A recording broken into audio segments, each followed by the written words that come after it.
Friends, मैं आजाद तोमर अपने YouTube channel English language गुरुजी में आपका बहुत बहुत स्वागत करता हूं। और दोस्तों, जो मैं आज टॉपिक आपके साथ डिस्कस करने वाला हूं, जो टॉपिक मैं यहां पर टीच करने वाला हूं, उस टॉपिक का नाम है use of verb to B.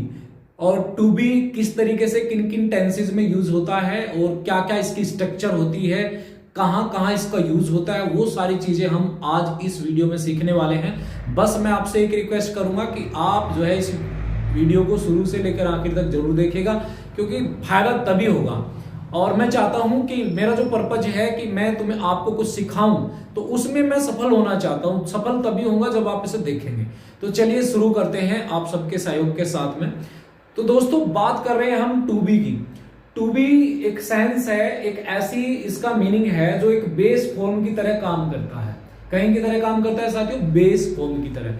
Base मुख्य जो इसकी फॉर्म है उसकी तरह ये काम करता है, यानी कि ये बेस फॉर्म की तरह काम करता है। ये बेस फॉर्म है। क्या है साथियों? ये बेस फॉर्म है और इसका मीनिंग होता है होना। क्या होता है साथियों इसका मीनिंग?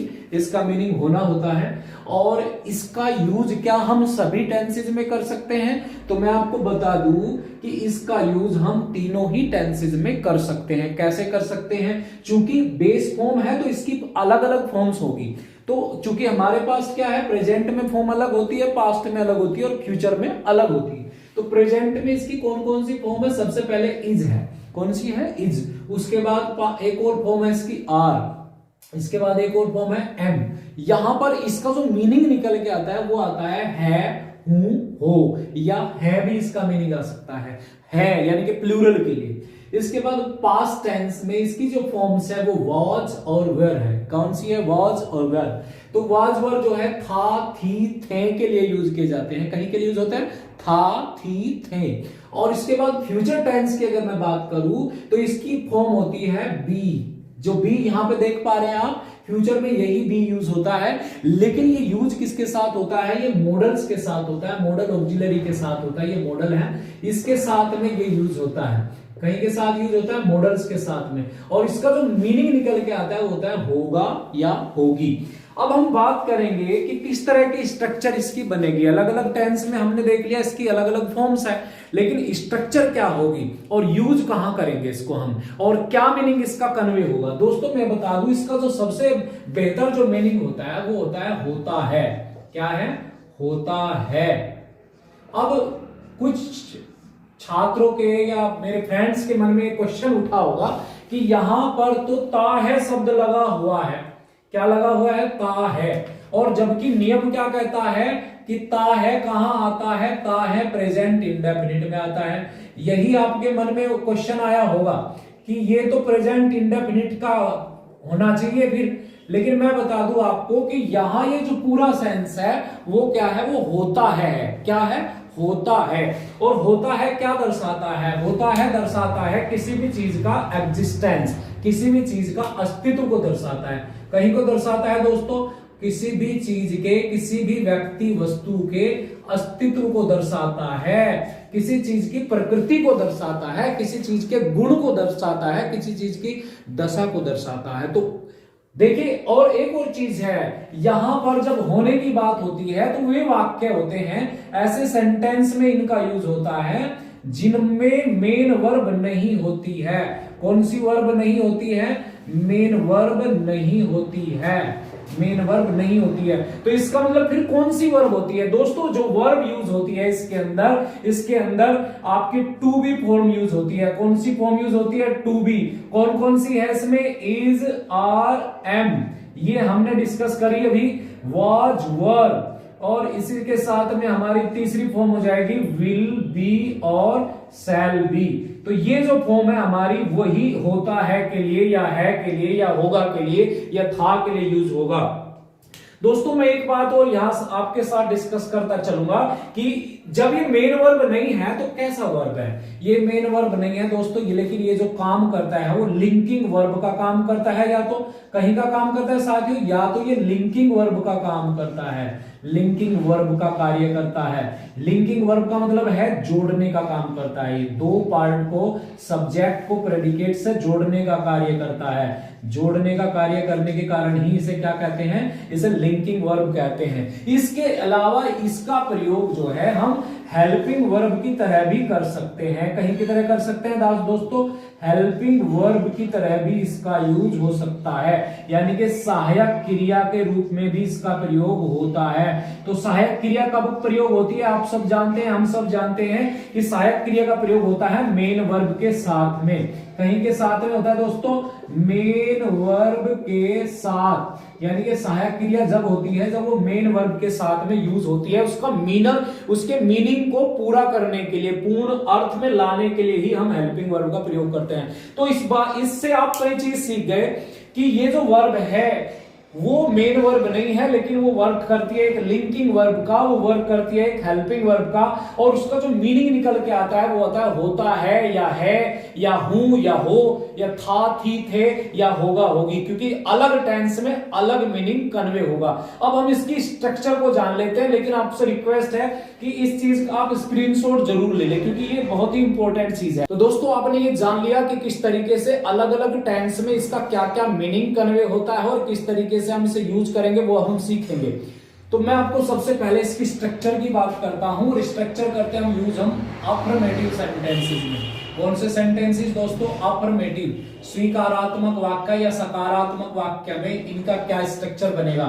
साथियों जब भी इज एम आर या वाज वर या फिर विल बी शैल बी या मैं कहूं तो टू बी वर्ब, जब भी वर्ब टू बी का प्रयोग एक लिंकिंग वर्ब की तरह किया जाएगा तो उसकी स्ट्रक्चर क्या होगी, मैं लिख देता हूं यहां पर। सबसे पहले क्या आएगा दोस्तों, आप सब जानते हैं, हम सब जानते हैं कि किसी भी सेंटेंस में सबसे पहली जो चीज होती है वो क्या होती है, कर्ता, यानी कि डूअर ऑफ द एक्शन, काम को करने वाला।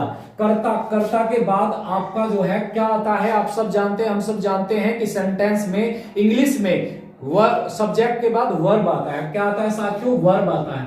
अब यहां पर वर्ब क्या है, यहां पर वर्ब है टू बी। क्या है साथियों, टू बी। और टू बी की कौन सी फॉर्म यहां पर यूज होनी है, हमें ये देखना होगा कि सेंटेंस कौन सा है। प्रेजेंट का है तो हम क्या यूज करने वाले हैं, इज आर एम। पास्ट का है तो हम क्या यूज करने वाले हैं, वाज वर। और फ्यूचर का है तो दोस्तों हम यूज करने वाले हैं विल बी या शैल बी। तो यानी कि हम इसे शॉर्ट में लिख सकते हैं वर्ब टू बी।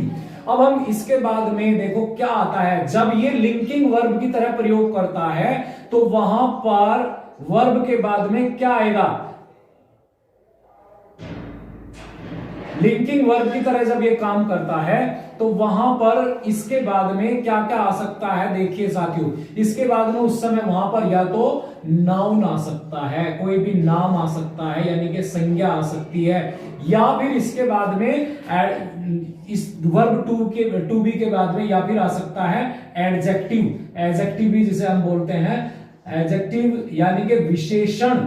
क्या होता है दोस्तों, इसका अर्थ क्या है, ये हिंदी में से क्या बोलते हैं, विशेषण। जो शब्द संज्ञा की विशेषता बतलाते हैं उन्हें हम क्या कहते हैं, उन्हें हम विशेषण कहते हैं। और इनके यानी कि वर्ब टू बी के साथ या तो नाउन आ सकता है या फिर एडजेक्टिव आ सकता है या फिर एडवर्ब भी आ सकता है। क्या आ सकता है साथियों, एडवर्ब। और इसे हिंदी में क्या बोलते हैं, क्रिया विशेषण।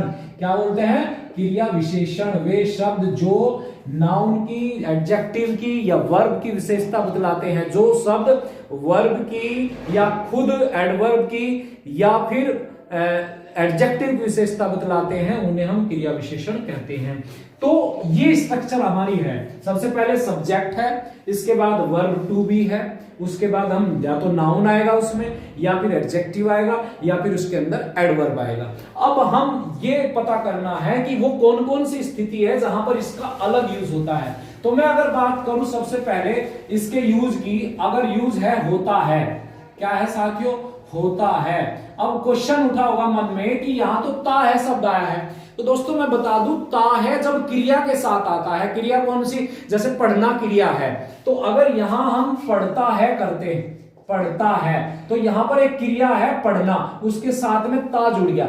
या फिर खेलना, खेलता है, तो इसके साथ में ता जुड़ गया। तो यहां ये क्रियाएं हैं, लेकिन यहां पे आपने देखा यहां पे होता है, यानी कि केवल क्रिया का कोई सेंस नहीं है, बस किसी चीज के होने का भाव है, किसी चीज के अस्तित्व का भाव है, किसी चीज की प्रकृति का भाव है, किसी चीज के स्वभाव का भाव है। तो कैसे हम इसके लिए क्या यूज करेंगे, वो कौन कौन सी स्थिति है जानते हैं। तो दोस्तों यहां पर ये क्लियर हो जाना चाहिए आपको कि ये जो सेंस आप देख पा रहे हैं, पढ़ता है या खेलता है या गाता है या जाता है या हंसता है, भागता है, दौड़ता है, तो वहां पर आपने देखा क्रिया भी साथ में है। कौन सी क्रिया है? खेलना, भागना, दौड़ना, जागना, सोना। लेकिन यहां पर क्रिया नहीं होती है, यहां पर कोई क्रिया का वजूद नहीं है, एक इंडिपेंडेंट वर्ब का वजूद नहीं है। यहां पर ये लिंकिंग वर्ब की तरह काम कर रहा है, लेकिन वो इंडिपेंडेंट वर्ब की तरह काम नहीं कर रहा है। तो आप देखिए यहां पर होना का मतलब है किसी भी चीज का अस्तित्व। कहीं का क्या मतलब है दोस्तों? अस्तित्व है। किसी भी चीज का या तो गुण है या फिर उस चीज का अस्तित्व है। क्या है? अस्तित्व। अस्तित्व का मतलब आप समझते हैं उसका एग्जिस्टेंस। अस्तित्व का मतलब है उसका एग्जिस्टेंस, या फिर उसकी क्या है? प्रकृति है। तो जब भी हम किसी चीज की प्रकृति की बात करते हैं, उसके गुण की बात करते हैं, उसके अस्तित्व की बात करते हैं, या फिर उसके स्वभाव की बात करते हैं, तो वहां पर जो हम सेंस यूज करते हैं बेसिकली वो होता है। क्या सेंस यूज होती है वहां पर सेंस यूज होती है, होता है। कैसे? मैं एक सेंटेंस के द्वारा बताता हूं। जैसे हमने सुना है कि चीनी कैसी होती है, चीनी का क्या स्वभाव है, चीनी की प्रकृति क्या है? चीनी का स्वभाव है कि चीनी का गुण है कि वो मीठी होती है। चीनी मीठी होती है नहीं? तो हम सेंटेंस को यहां पे मैं लिख रहा हूं, आप देखिए यहां पे मैंने लिखा चीनी मीठी होती है। ये क्या है दोस्तों? उसका ये उसका प्रकृति है, ये उसका स्वभाव है या नहीं है? आपने देखा यहां पर कोई एक्शन नहीं है, कोई वर्ब नहीं है। चीनी दौड़ती है, भागती, कहीं लिखा तो नहीं है, लेकिन यहां पर क्या लिखा है? उसका अस्तित्व का भाव है, यहां पर उसके प्रकृति का भाव है, यहां पर उसके गुण का भाव है। तो बेसिकली जब हम इस सेंटेंस को फॉर्म करेंगे तो कहीं ना कहीं इस स्ट्रक्चर को ही फॉलो करेंगे। तो हम देखते हैं चीनी क्या है? यहां पर सब्जेक्ट है। क्या है दोस्तों? ये सब्जेक्ट है। मीठी क्या है? यहां पर ये एडजेक्टिव है। क्या है साथियों? ये एडजेक्टिव है। और ये जो है यहां पर वर्ब टू बी है। क्या है ये? To be. तो क्या स्ट्रक्चर बनेगा इसमें? यहां पर दोस्तों यहां पर मैं दिखा लेता हूं आपको। सुगर, चीनी का मतलब क्या होता है? शुगर। और जब भी कोई भी मटेरियल नाउन होता है उससे पहले दा यूज नहीं करते हैं, तो शुगर का यूज किया हमने। इसी तरीके से हम ऑयल यूज करें या कॉपर यूज करें या आयरन यूज करें या कोई भी ऐसा मटेरियल यूज करें जिससे दूसरी चीज बनाई जा सकती है, तो उससे पहले आर्टिकल नहीं लगता है। ये बात आपको समझनी है। तो शुगर, इसके बाद टू बी कौन सी फॉर्म यूज होगी? है का मतलब है इज। क्या मतलब है? इज एक वचन करता, क्योंकि शुगर क्या है? अनकाउंटेबल नाउन है। कैसा नाउन है? अनकाउंटेबल नाउन, जो गिना नहीं जा सकता है। तो जो नाउन गिना नहीं जा सकता है दोस्तों वो सिंगुलर होता है। कैसा होता है? सिंगुलर। तो जब वो सिंगुलर होता है तो उसके साथ वर्ब कौन सा यूज होगा? सिंगुलर ही यूज होगा। तो शुगर इज स्वीट, क्या इसका मीनिंग आएगा साथियों? देखिए यहां पर क्या सेंटेंस बन गया? Sugar is sweet. यहां पर शुगर क्या है? सब्जेक्ट है। इज क्या है? वर्ब टू बी है। और स्वीट क्या है? यहां पर एडजेक्टिव है। तो इस तरह से हम जब कर्ता की प्रकृति, स्वभाव, आदत, उसके गुण का बोध करते हैं, वहां पर हम इसका यूज करते हैं वर्ब टू बी का। कौन से वर्ब का यूज करते हैं साथियों? वर्ब टू बी का। इसके अलावा और भी हो सकता है, जैसे हमने लिखा कुत्ता वफादार होता है। कुत्ता वफादार जानवर होता है, तो वफादार, यहां वफादार होता है लिख देते हैं खाली। कुत्ता वफादार होता है, तो यहां पर क्या लिखेंगे? Dog is faithful. A dog is, या सिंपल डॉग इज फेथफुल लिखो। Dog is faithful. क्या यूज होता है साथियों? फेथफुल। तो ये कहीं ना कहीं उसका क्या है? उसके गुण है। कहीं का कुत्ते का एक गुण है कि वो वफादार होता है। तो गुण दर्शाने के लिए भी हम इसका प्रयोग करते हैं। और दोनों ही सेंटेंसेस में आपने देखा कि यहां भी होता है आया है और यहां भी होता हुआ है, क्योंकि ये उसका बेसिक गुण है। ये उसका कौन सा गुण है? ये उसका बेसिक गुण है। आपने देखा कि किस तरीके से हम होता है या है के सेंस में इज एमआर का प्रयोग करते हैं। हमने यहां पर क्या यूज किया? यहां पर भी मैंने एडजेक्टिव यूज किया। क्या यूज है? ये एडजेक्टिव। यहां पर भी मैंने एडजेक्टिव यूज किया, यहां पर भी मैंने एडजेक्टिव यूज किया और यहां पर भी मैंने एडजेक्टिव यूज किया।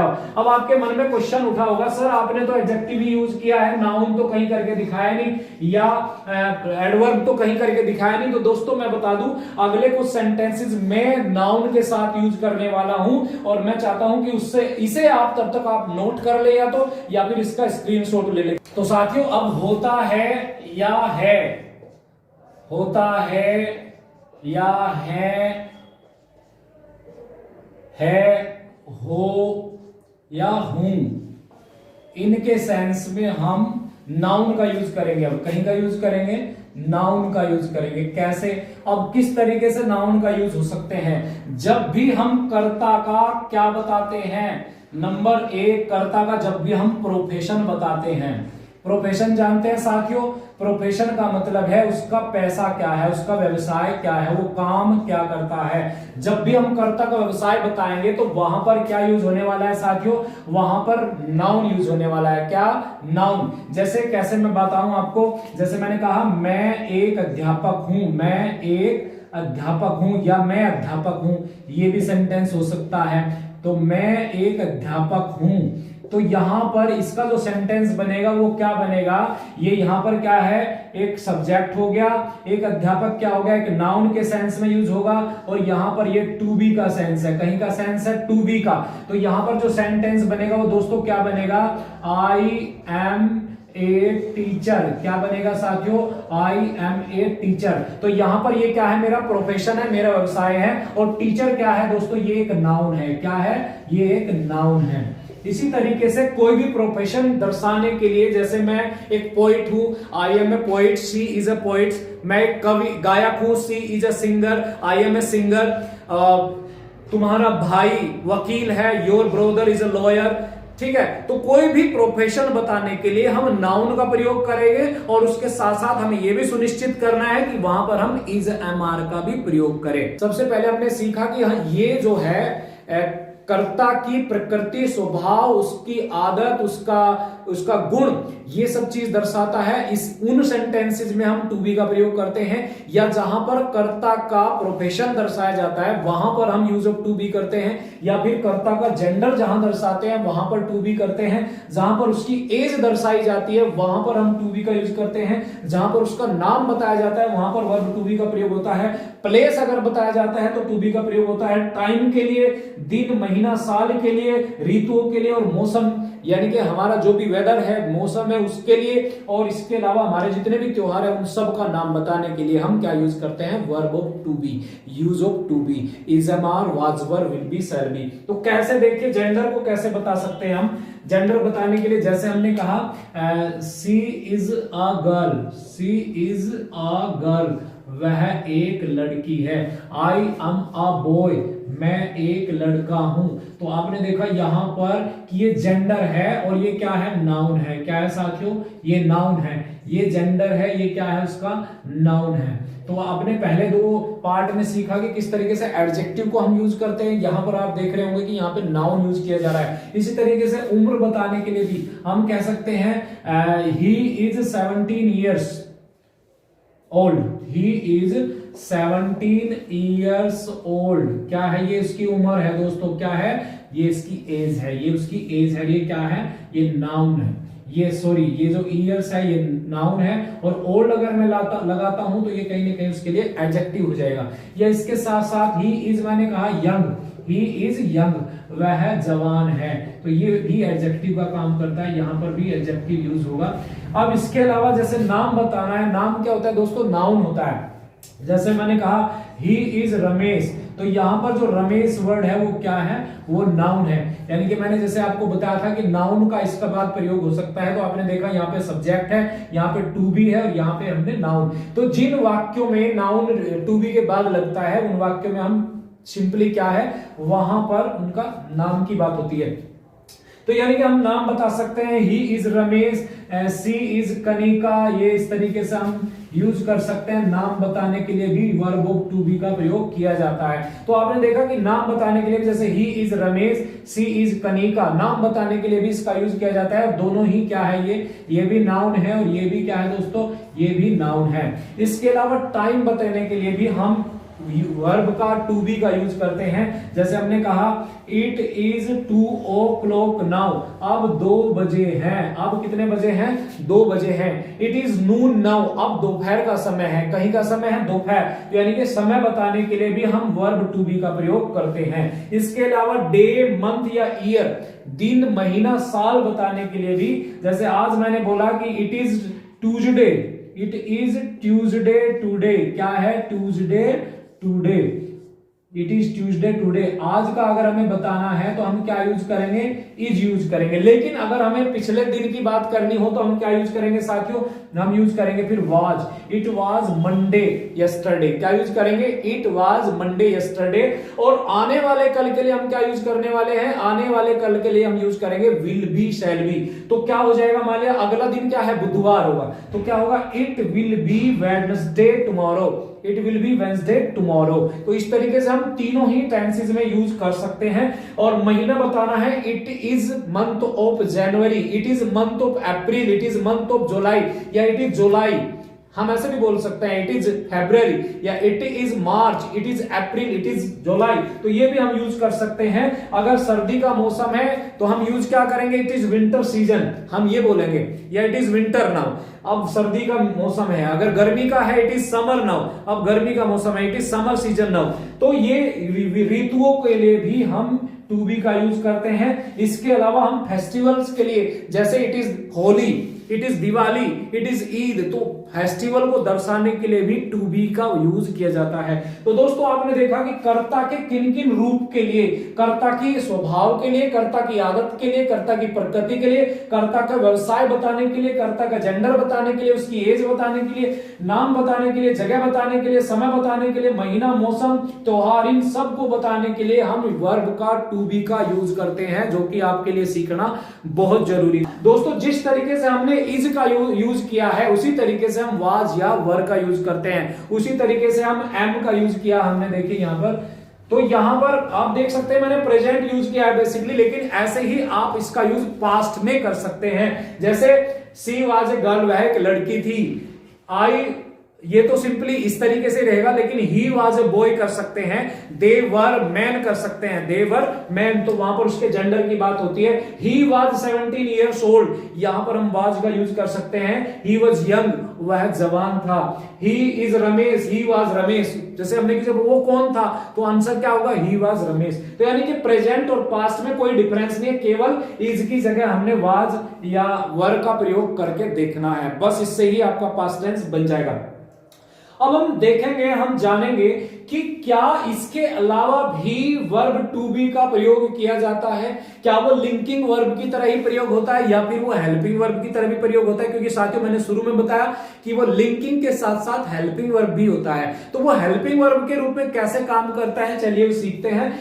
दोस्तों सीखते हैं कि हेल्पिंग वर्ब के रूप में, ऑक्सिलरी वर्ब के रूप में इसका प्रयोग, वर्ब टू बी का प्रयोग हम कैसे करते हैं।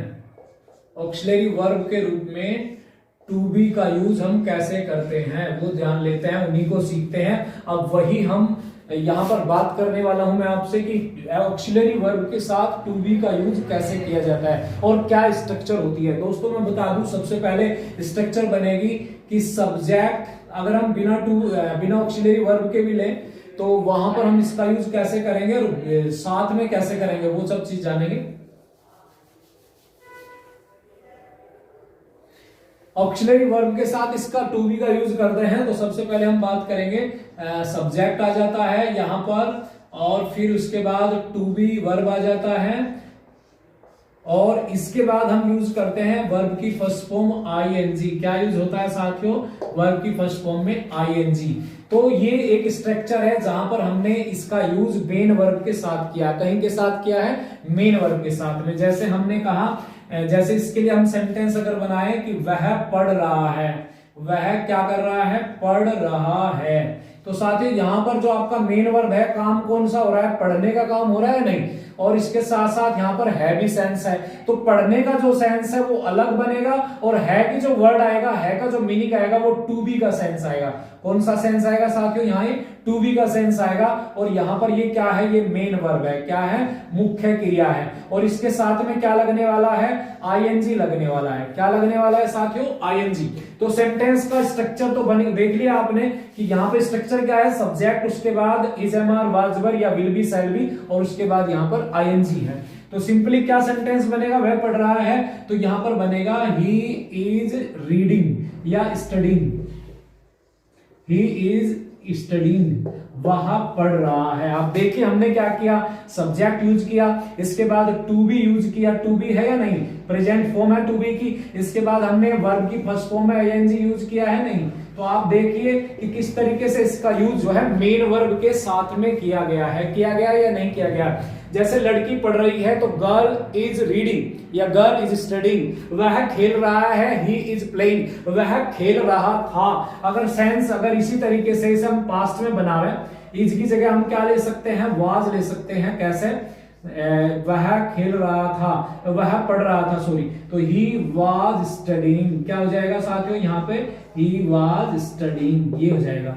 और अगर इसे फ्यूचर टेंस में बनाते हैं, इसी को हम फ्यूचर टेंस में बनाएंगे तो क्या हो जाएगा, ही विल बी, क्या हो जाएगा, he will be studying, he will be studying, वह पढ़ रहा होगा। तो इस तरीके से आपने देखा कि तीनों फॉर्म यूज किए जा सकते हैं, लेकिन वो अलग अलग टेंस में यूज होंगे। अगर प्रेजेंट टेंस में ये स्ट्रक्चर है तो वहां पर इज व एम आर का यूज होगा, एक वचन के साथ इज, बहुवचन के साथ आर और आई के साथ एम। और अगर वो पास्ट टेंस का है तो एक वचन के साथ वाज, बहुवचन के साथ वेयर आएगा। और इसी तरीके से फ्यूचर में विल बी या शैल बी का यूज होगा। तो आपने देखा, इसके अलावा दूसरी जगह भी इसका यूज हम कर सकते हैं। कैसे, वो होता है पैसिव वॉइस के अंदर। कहां यूज होता है, पैसिव वॉइस में। तो पैसिव वॉइस में इसका यूज किस तरीके से होता है वो देख लेते हैं हम। तो पैसिव वॉइस में देखिए पहले क्या होता है, सब्जेक्ट है, उसके बाद टू बी है, क्या है, टू बी, उसके बाद थर्ड फॉर्म है। कौन सी फॉर्म है साथियों, थर्ड फॉर्म, जिसे हम पास्ट पार्टिसिपल फॉर्म भी कहते हैं। कौन सी फॉर्म कहते हैं, पास्ट पार्टिसिपल, इसे पास्ट पार्टिसिपल फॉर्म भी कहा जाता है। यहां पर सब्जेक्ट है, यहां पर वर्ब टू बी है और यहां पर थर्ड फॉर्म है। इसका मतलब है मेन वर्ब। क्या मतलब है दोस्तों, मेन वर्ब। तो यहां पर हमने कैसे मान लिया, पुस्तक पढ़ी जाती है, हमने एक सेंटेंस लिखा यहां पर, पुस्तक पढ़ी जाती है।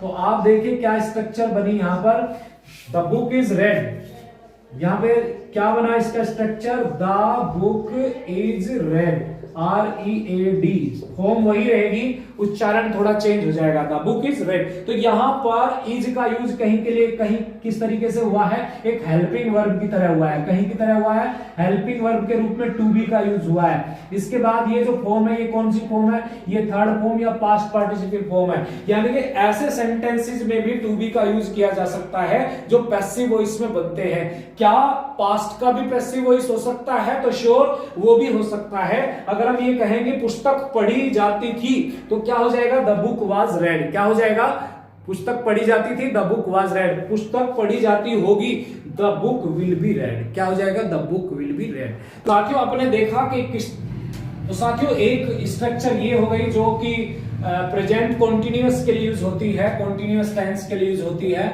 और एक स्ट्रक्चर हो गई आपकी जो आपकी पैसिव वॉइस के लिए यूज होती है। दो स्ट्रक्चर आपने सीखी। अभी हम तीसरी स्ट्रक्चर के बारे में बात करें। साथियों जब अभी हम कॉन्टिन्यूअस का पैसिव बनाते हैं, कॉन्टिन्यूअस टेंस का क्या बनता है, कॉन्टिन्यूअस का पैसिव वॉइस। तो पैसिव वॉइस बनाते समय भी हम क्या करते हैं, इज, एम, आर का यूज करते हैं या वाज, वर का यूज किया जाता है। कैसे यूज करते हैं, पहले क्या जाएगा, यहाँ पे सब्जेक्ट है एक तरीके से, उसके बाद आपका देखें यहाँ पर यूज ऑफ टू बी है, कौन सा है, प्रेजेंट में इज, एम, आर, पास्ट में वाज, वर। फ्यूचर इसका बनेगा नहीं क्योंकि कॉन्टिन्यूअस का फ्यूचर बनता नहीं है। इसके बाद यहाँ पर आएगा बीइंग, क्या आएगा साथियों, बीइंग। और उसके बाद यहाँ पर आएगा थर्ड फॉर्म। कौन सी फॉर्म आएगी साथियों, पास्ट पार्टिसिपल फॉर्म, जिसे पीपी फॉर्म भी कहते हैं। क्या, कौन सी फॉर्म कहते हैं, पीपी। यहाँ पर जो मैंने स्ट्रक्चर लिखी है, सब्जेक्ट, उसके बाद में यूज ऑफ टू बी, उसके बाद में बीइंग, उसके बाद में थर्ड फॉर्म। तो जो उसका सेंटेंस है यहाँ पर देखिए, हाउस इज बीइंग बिल्ट, घर बनाया जा रहा है, राम को पढ़ाया जा रहा है। तो जैसे Ram is being taught, Ram is being taught, क्या जाएगा साथियों, राम इज बीइंग टॉट। ठीक है। तो इस तरह के जो सेंटेंसेस है जो कि कॉन्टिन्यूअस का पैसिव वॉइस होते हैं, वहां पर हम क्या करते हैं, वहां पर हम टू बी का यूज कर सकते हैं, लेकिन वो बी फ्यूचर वाला यूज नहीं होगा, बल्कि वो is am are was were वाला यूज होगा। तो कैसे हम पास्ट में भी इसको यूज कर सकते हैं क्या, तो हम क्या कर सकते हैं, इज की जगह वाज यूज कर सकते हैं, हाउस वाज बीइंग बिल्ड, या इज की जगह हम वाज यूज कर सकते हैं, राम वाज बीइंग टॉट, यानी कि पास्ट में भी हम इसी तरीके से यूज कर सकते हैं, बस इसका मीनिंग चेंज हो जाएगा। क्या ये चेंज हो जाएगा दोस्तों, मीनिंग चेंज हो जाएगा।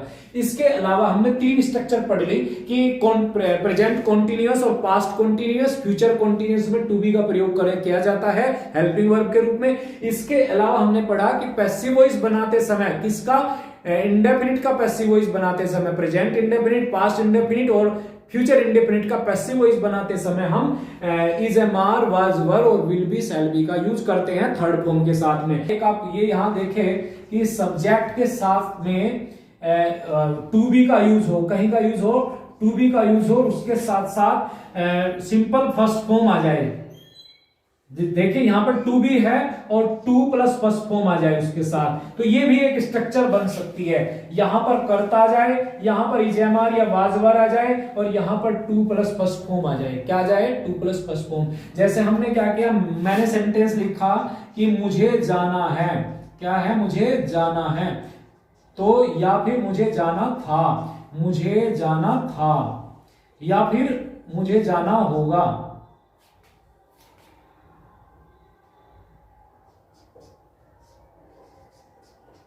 तो ये आपने देखा, यहां पे मैंने 2 सेंटेंसेस लिखे हैं इस स्ट्रक्चर के लिए, मुझे जाना है और मुझे जाना था। तो मुझे जाना है को हम क्या बोलेंगे, आई एम टू गो, क्या बोलेंगे साथियों, आई एम टू गो। और मुझे जाना था इसको क्या बोलेंगे, I was to go, I was to go. तो दोस्तों ऐसे आपने बहुत सारे एग्जाम्पल आप ले सकते हैं। मुझे पढ़ना था, आई एम टू स्टडी, मुझे खेलना था, I am to play, I am to play, मुझे चित्र बनाना था, I am to draw a picture, मुझे बाहर जाना था, I am to go to outside, I am to go outside, मुझे बाहर जाना था। इसी तरीके से पास्ट में भी आप डिफरेंट बहुत सारे एग्जाम्पल आप बना सकते हैं नहीं बना सकते हैं। तो एक और यूज आपने सीख लिया कि किस तरीके से सब्जेक्ट के साथ हम टू बी का प्रयोग करके, टू प्लस फर्स्ट फॉर्म का प्रयोग करके सेंटेंसेस बना सकते हैं, जहां पे जाना था, खाना था, बोलना था, पढ़ना था, हंसना था, ये उस सेंस में यूज होगा। ये यहां पर क्या है साथियों, ये इन्फिनेटिव कहलाता है। क्या यूज कहलाता है, ये इन्फिनेटिव के साथ में जब हम टू बी का यूज करते हैं, इन्फिनेटिव के साथ में हम जब टू बी का यूज करते हैं। कभी कभी ऐसा भी आपने देखा होगा कुछ जगह पर कि कर्ता के साथ में टू बी का यूज है और उसके साथ अबाउट का यूज भी है, अबाउट टू का यूज है, और उसके साथ में वर्ब की फर्स्ट फॉर्म, यानी कि ये इन्फिनेटिव का यूज है। अबाउट के बाद कहीं का यूज है, इन्फिनेटिव का यूज है। तो जैसे हमने कहा कोई भी सेंटेंस हम ले सकते हैं, वाला वाली का सेंस यहां पर आता है, कहीं का सेंस आता है वाला है या वाली है, या वाला था या वाली थी, इस तरीके से वाला है, वाला था, इस तरीके से यहां पर इनका सेंस आ सकता है। तो जैसे हमने कहा कि रेल आने वाली है, रेलगाड़ी आने वाली है, तो क्या करेंगे, the train is about to come, the train is about to come, इस तरीके से सेंटेंस बन सकता है। अबाउट टू अराइव भी हम इसे लिख सकते हैं, कम भी हम इसे लिख सकते हैं। अच्छा, मैं जाने ही वाला था, I was about to go, I was about to go. तो दोस्तों आपने देखा कि अलग अलग जगह पर हम अबाउट टू का यूज करके, किसके साथ में, टू बी के साथ में, ये भी टू बी है, यहां भी टू बी है, और इसके साथ अबाउट टू का यूज हुआ है। मुझे जाना था, मुझे पढ़ना था, मुझे उसे देखना था, मुझे उससे मिलना था, मुझे उससे बात करनी थी, मुझे उसे कुछ देना था, तो वहां पर क्या करेंगे, आप उस समय अबाउट का यूज करेंगे। मैं उससे मिलने वाला था, मैं उससे देखने वाला था, मैं उससे बात करने वाला था, ठीक है। तो कोई भी चीज जहां पर वाला वाली का सेंस आता है, वहां पर हम इसके टू बी के साथ में अबाउट टू लगाएंगे और इनका यूज करेंगे। इसके अलावा एक और स्ट्रक्चर हो सकती है, सब्जेक्ट के साथ में जब आप टू बी का यूज करते हैं और उसके साथ में विलिंग का यूज करते हैं, कहीं का यूज करते हैं, विलिंग, और उसके साथ फिर आप टू प्लस फर्स्ट फॉर्म का यूज करते हैं, तो ऐसे केसेस में भी आप देखते हैं कि टू बी यूज किया जाता है। कैसे, देखिए, I was willing, he was willing to play, he was willing to play, willing to play, वह खेलने का इच्छुक था। क्या सेंस आएगा इसका दोस्तों? वह खेलने का इच्छुक था। I was willing to take tea, मैं चाय पीने का इच्छुक था। I was willing to study math, मैं मैथ पढ़ने का इच्छुक था। तो दोस्तों ये सारी चीजें क्या है, आपने अलग अलग तरीके से डिफरेंट एग्जाम्पल के माध्यम से टू बी का यूज आज सीखा है। बहुत सारे यूज हमने बातें की है कि किस तरीके से टू बी का प्रयोग लिंकिंग वर्ब के रूप में एज वेल एज हेल्पिंग या ऑक्सिलरी वर्ब के रूप में भी किया जाता है। अलग अलग स्ट्रक्चर के माध्यम से मैंने आपको एक्सप्लेन करने की कोशिश की है। तो दोस्तों आज आपने सीखा कि किस तरीके से डिफरेंट स्ट्रक्चर के अंदर, डिफरेंट टेंसेस के अंदर, डिफरेंट कर्ता की जो स्थिति है वहां पर हम टू बी का यूज करते हैं। आप कमेंट में जरूर लिखिएगा और मैं कल इसकी आपको एक्सरसाइज भी देने वाला हूं कि कहां पर हम इसको यूज करें, कहां पर वाज करें, कहां पर हम विल करें, कहां पर हम विल बी यूज करें, शैल बी यूज करें। ये सारी बातें मैं कल एक्सरसाइज में भी आपको देने वाला हूं। लेकिन तब तक मैं आपसे एक रिक्वेस्ट करूंगा, भाई सब्सक्राइब तो बनता ही है, लाइक शेयर तो बनता ही है और कमेंट जरूर कीजिएगा। इसी के साथ मैं आपसे विदा लेता हूं क्योंकि आज का टॉपिक बहुत इंपॉर्टेंट था। आपको भी समय चाहिएगा, नोट्स बनाए होंगे, आपने बनाए हैं या नहीं बनाए हैं तो उन्हें रिवाइज जरूर करिएगा। इसी के साथ मैं विदा लेता हूं। जय हिंद, थैंक यू।